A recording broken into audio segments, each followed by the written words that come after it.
Sorry about that. Just had to practice my airbending, you know? That was stupid. That was so stupid. Okay. Finally, we got the long-anticipated Avatar movie that we have been waiting, it feels like a decade for. Not necessarily a movie, but just any type of new content that was felt as theatrical as when they announced Korra. Which, to be honest, I only recently watched Korra. I'll be honest.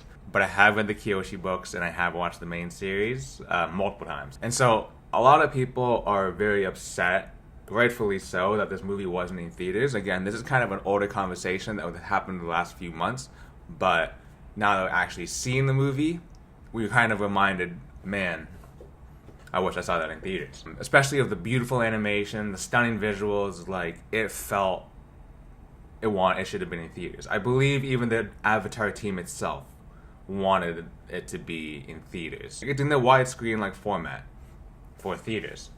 A lot of people are saying Paramount's just stupid and they don't want their money. Some people are saying they just want to do it for awards, and that's true. But the real reason they want to do it is because they just want everyone to sign up onto their platform.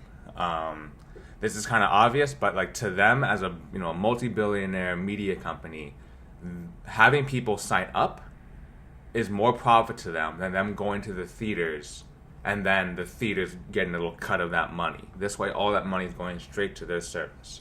It's all about a loyal customer, right? Like once you're on the Paramount platform, I don't know what the statistic would be, but I would guess at least 40%. Let's say like 40% of the people who signed up just to watch this movie, 40% of them stick around. That's a huge win for Paramount. So side note, but they're doing a bunch of stuff with other media grabs. They're doing a huge thing of UFC right now, and like purchasing that whole, I don't know, I couldn't think of the word, but the whole fighting league. They basically want to become a monopoly. Again, like their competitor would have been Netflix, and so this movie is essentially their version of K-pop Demon Hunters, which is, I know that's a crazy comparison in terms of story-wise, because they're very not similar at all, but in terms of media significance, they are similar, because basically Netflix just dropped K-pop Demon Hunters, very little marketing, very little effort other than just putting it on their platform. So many people signed up to Netflix just to watch the movie. It blew up. All social media was talking about it. They got lots of profit, and they didn't really have to do too much for it. They got to have their cake and eat it too. And so, of course, Paramount sees that and is like, why wouldn't I want to do that? Again, as a fan, as a peasant, as a little peasant brain of ours, we're like, this is our favorite series. We grew up with this. There's so much stuff we learned from it. I love these characters so much that I want to see them on the big screen. As a billionaire mind, they're just thinking I don't care about any of that stuff. I just want to see my business grow.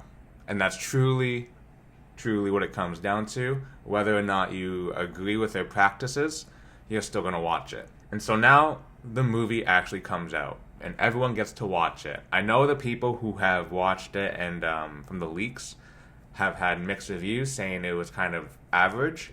It was safe. Very, very safe. First of all, this is not spoiler free. When that first scene dropped, when you first start seeing the gang there, I got hit with a wave of excitement, because I'm like, man, I can't believe I'm seeing an Avatar movie right now. Be in a bit more of a social setting, that's kind of going to make me a little bit more excited, I feel like. I was feeling hyped. I was feeling pretty hyped. To me, it was doesn't even matter if this movie sucks. I can't believe we get to see an Avatar movie that's canon. With a movie budget, especially of the animation and the visuals. It was beautiful. The choreography in terms of the fight scenes was so fast-paced and so fluid. The facial expressions were so animated and so lively. You could tell they spent a lot of time with Sokka. Sokka got a lot of one-liners, in typical Sokka fashion, but you could tell his face was very expressive. It was good. I loved that element about it. I liked the character designs. I love that they showed the old air nomads. I thought it was sick that they showed kind of more of the Eastern Indian kind of influence that this culture is kind of coming behind, referencing. I love that they expanded on the tattoos for the air nomads, and it seemed like each individual air nomad from that era had unique tattoos instead of just the typical arrow. I want to say her name was she had a crazy cool design. I think Tagah had a cool design as well. His character is a little, not like one-dimensional, but you only have such little time to kind of flesh out a character like that, other than just, yes, I don't agree with other bending cultures combining, like we need to have the air nomad supremacy. You can't go much deeper than that in the time that you have in the movie. It was interesting the way they introduced the antagonist. He was kind of frozen in the same way Aang was, and at first I kind of assumed that felt lazy. It felt like, oh, we're doing this exact same plot again. Why are we doing this? This feels boring. But then, as you start to see Taga's character differ from Aang, you start to realize that he's actually the reflection of Aang. The key difference between Aang and Taga's character, like truly all the difference is that during the time that their people were being exterminated or being genocided, Aang decided to run and he decided to stay and watch. So there's a strong emphasis and hint that if Aang stuck around and watched his people get massacred, he would have ended up like Tagah. And I think that's kind of the whole point of the movie. It's to show that kind of reflection towards Aang's character. I mean, the movie itself is called Avatar Aang, so of course it's about Aang. Let me now get into the quips that I didn't really like about it. Wasn't crazy amount. Again, it was a good movie. Definitely quite a few quirks. I'll call them quirks that I wanted to see more out of the movie. This is personal. This is truly like subjective stuff. The movie was very much about Aang, which makes sense. I wanted to see more Zuko. I'm a Zuko boy. That's like my favorite character. I know at the very end, in one of the credit scenes, you might have missed it, but they do show Iroh. Iroh is with Zuko. So I was thinking the whole movie, like, is Iroh alive right now or is he dead? And at the end, they do show them having tea together. So that was cute. I didn't want to see more Zuko. He felt nerfed. The whole gang felt nerfed. When they were all doing the 1v4 versus Tagah, it did feel very, how realistic would this be? I know they're just trying to show off, like look how strong this new guy is, but come on now, it's Toph. First of all, I'm gonna be biased and be like, yo, Zuko should be a lot stronger. But even if he wasn't, bro, it's Toph. Come on now, Toph is also like, she's him. A guy, she's him. She's still him. Himothy, right? And I feel like most of the characters, again, you have so much to put in a movie in this frame size. I wish there was more dialogue between the characters. Katara had her moments of healing. Zuko was kind of like, why is Zuko here, low-key? Like, don't you have a nation to be running? Like, your bum ass is just loitering. your bum ass is just loitering around. I did kind of question, like, yo, why are you even here? The only person who had a lot of dialogue was Sokka. And Sokka's dialogue was mostly just one-liners. And so I do wish there was kind of more from that, more from the game, and less just about Aang and Tagah. I wanted to see Azula. I think a lot of people wanted to see Azula. But I do understand, because it is a movie, and you have to just throw in everything you can and make everyone happy. That's the whole problem. You have to make everyone happy of this kind of movie. And so they tried.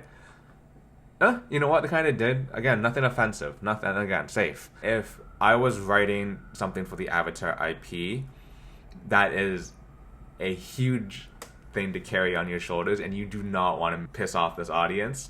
I'd probably dip my toe in before jumping straight in. I do want a little bit more riskier plots later on, but I don't think we will under Paramount. I have to be completely honest. I don't think we're going to get complexity and nuance and like brand new things you haven't seen done before with Avatar under Paramount.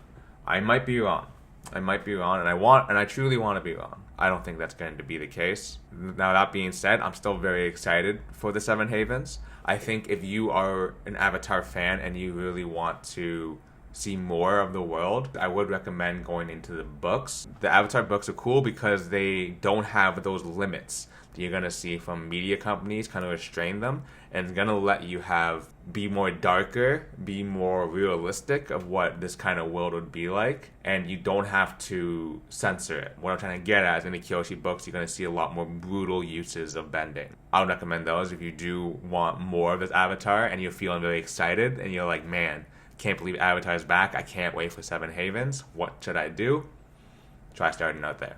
Hope you guys like this video. I tried to do a different angle than the first time. And yeah, I'm happy to see Avatar. I think we all are. I think regardless of what's going on about the whole Paramount theater release and all the leaks and everything, we just don't want to see the IP ruined, and I think the movie is satisfying. So, yeah. Yip yip.